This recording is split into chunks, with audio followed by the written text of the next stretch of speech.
In 2007, a fountain pen touched paper and transferred ownership of the aluminium smelting company of Nigeria. The Nigerian government had spent $3.2 billion of public money building this massive industrial complex in Akwa Ibom State.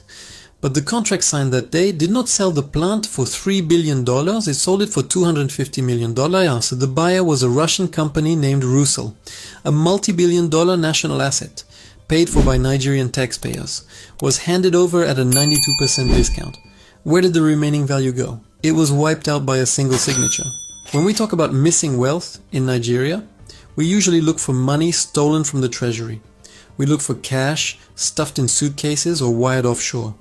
But the greatest wealth transfer in Nigerian history was not a bank robbery. It was a legal process. It was called privatization. You are watching Historic Capital. This is the investigation into the Nigerian fire sale. Before 1988, the Nigerian government owned everything. The state owned the telecommunications network. The state owned the power grid. The state owned the hotels, the cement factories, the fertilizer plants, and the steel mills. These assets were built using the oil booms of the 1970s. They belonged to the public. But in 1986, the economy crashed. The government adopted the Structural Adjustment Program. The new financial doctrine was simple. The government is a bad businessman. The state must sell its companies to private investors. The process formally started in 1988 under military ruler General Ibrahim Babangida. He signed a decree creating the Technical Committee on Privatization and Commercialization.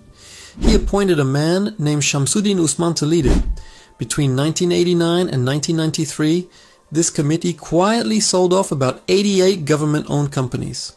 But these were just the appetizers. The real feast happened a decade later. In 1999, Nigeria returned to civilian rule. The military handed over a nation that was rich in physical assets but broke in cash. The new president, Olusegun Obasanjo, decided it was time to open the vault. To sell a country legally, you need a law. In 1999, the government passed the Public Enterprises, Privatization and Commercialization Act. This piece of paper accelerated the sale of the nation. It created two powerful institutions. First, it created the National Council on Privatization, NCP. This was the board of directors. They chose which assets to sell and who could buy them. The chairman of this council was the Vice President of Nigeria, Atiku Abubakar. Second, it created the Bureau of Public Enterprises, BPE.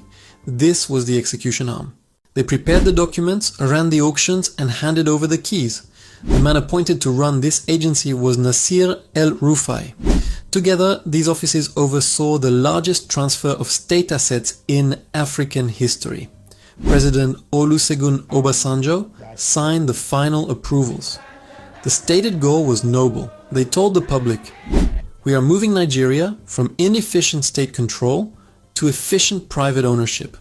It will create jobs. It will lower prices." But forensic accounting requires us to ignore the press release and look at the receipt. Let's look at who bought the assets. Let's go to Port Harcourt. The Nigerian government built the Eleme Petrochemicals Company. It was a massive facility designed to process the byproducts of oil refining. It was deliberately allowed to decay. The government stopped funding its maintenance. It was declared unprofitable. Once the value dropped, the Privatization Council stepped in. They sold a majority stake to the Indorama Corporation. Instantly, the unprofitable plant became a multi-billion-dollar private cash cow. Next, let's look at the hospitality sector. The government owned the Transcorp Hilton in Abuja.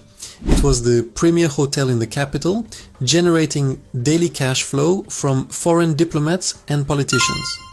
The government transferred this prime real estate to a company called the Transnational Corporation of Nigeria, Transcorp.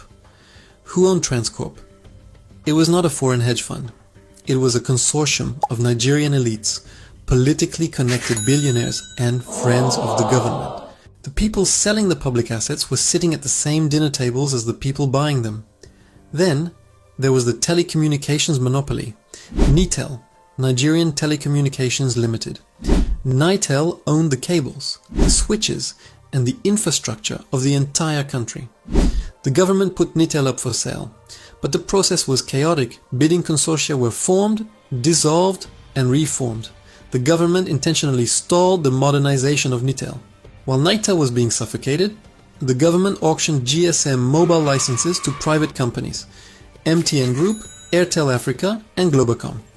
The private telecoms exploded into multi-billion-dollar empires. Nitel was stripped for parts and died.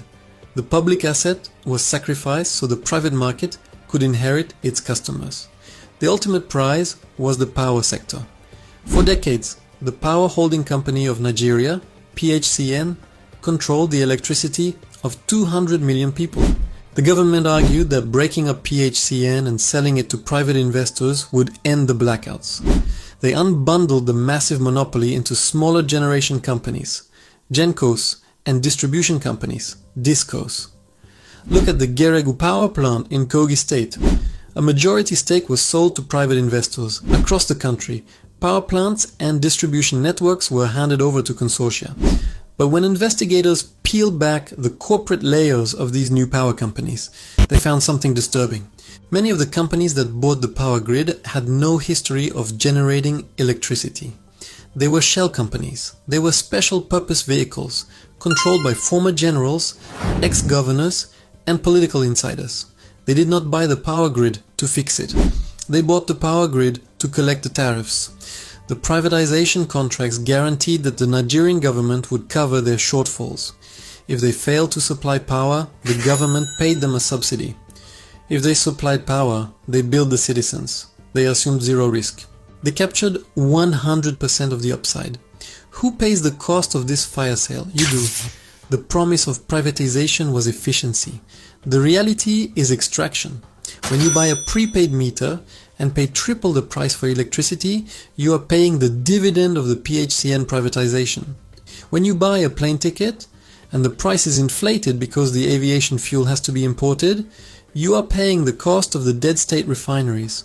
The Nigerian worker paid to build these assets with his taxes in the 1970s and 1980s. Then the assets were sold to the elite at a discount. Now the worker pays the elite a daily fee just to use the asset he originally built. It is a double taxation. The state took the public wealth, transferred it to a few private hands, and gave the public the bill. This is why Nigeria has some of the richest billionaires in Africa, but the highest number of people living in extreme poverty. The wealth did not evaporate. It was transferred. When Nigerians talk about how national assets disappeared, the story is often told as if some invisible foreign hand took them away. We blame the IMF. We blame the World Bank. We blame the global markets. But the official records tell a different story. Look at the signatures on the contracts. Privatization in Nigeria was not carried out in secret meetings in Washington or London. It was carried out by Nigerian presidents. It was drafted by Nigerian ministers. It was approved by Nigerian privatization councils. It was executed by Nigerian regulatory agencies. The ink on the paper was Nigerian. They did not sell the country to strangers. They sold the country to themselves. This investigation proves that corruption in Nigeria is not a mistake. It is an economic model, but there is one final sector we have not uncovered. It is the ultimate prize, the asset that funds the entire machine. If you want us to open the dossier on the Nigerian National Petroleum Corporation, NNPC, and the oil block allocations, make sure you are subscribed. We will show you exactly who owns the oil under your feet. Leave a comment below. Which privatized company do you think was the biggest loss to Nigeria? Nitel, PHCN, or the refineries? Let's read the records together. You are watching Historic Capital. Follow the money.